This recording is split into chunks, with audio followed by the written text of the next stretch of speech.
Exactly. So Carlson and his team found that 95% of identical twins have a similar refractive power, but only 29% of fraternal twins do. Essentially, you're likely to have similar vision abilities to people that you're more genetically related to, like your identical twin. Oh, which strongly supports the heritability of myopia. Yeah, and pedigree analyses also support the genetic basis of myopia. A bunch of lucky researchers did the work for us, and they found that 18 gene loci are associated with high and common myopia. Right, you told me about this. It's listed in one of my favorite online sources, the Online Mendelian Inheritance in Man database. Okay, alrighty then. To get even more scientific, these gene loci can either be genetically linked through autosomal dominant, autosomal recessive, and X-linked recessive inheritance. So this is all the fun biology that you learned back in grade 12.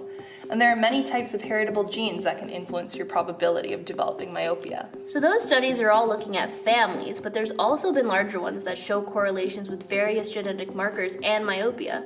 Julia, I think you were talking about population studies? Yeah, a study by Kiefer and Verhoeven showed that 12 single nucleotide polymorphisms are statistically significant and associated with myopia.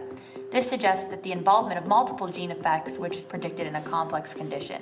How are they finding out how all these genes associate anyways? Do you guys know the forms of technology they're using? Well, those particular studies were found by pedigree analysis and familial aggregations, but nowadays a much more common way is through genome-wide scans or GWAS and genetic mapping.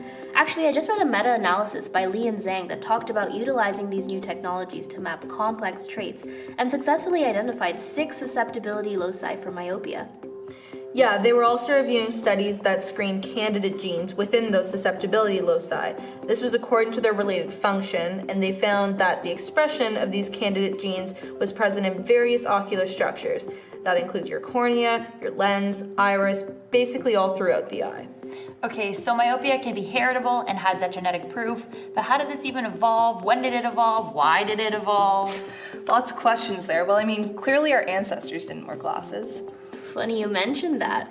Can you see where we're going now?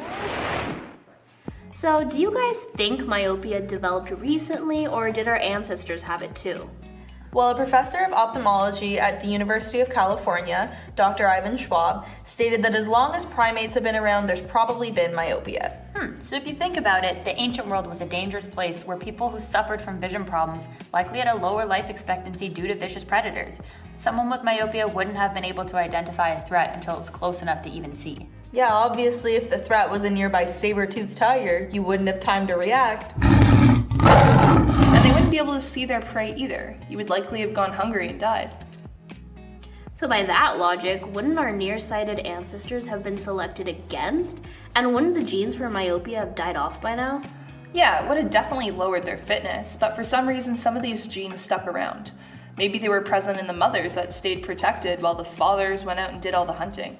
We don't really have evidence for the exact reason why they stayed in the gene pool, but they certainly did. That's a good prediction. We just talked about there being heritable X-linked genes for developing myopia, so perhaps their evolutionary origin comes from those moms who stayed out of harm's way.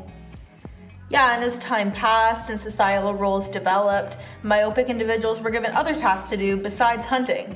You may have had someone making clothing, telling stories, or acting as oral historians. Those all didn't require a long range of vision.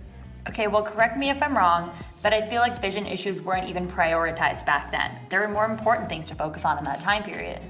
Exactly, you didn't need good eyesight to hear a song, plow a field, practice trade. Dr. Schwab even said that those who were afflicted with poor eyesight probably believed they'd just fallen out of favor with the gods.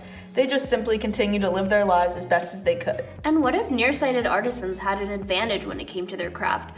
Artists and coin engravers didn't require long-range vision because most of their work took place only a few feet away from their eyes. Yeah, that's true.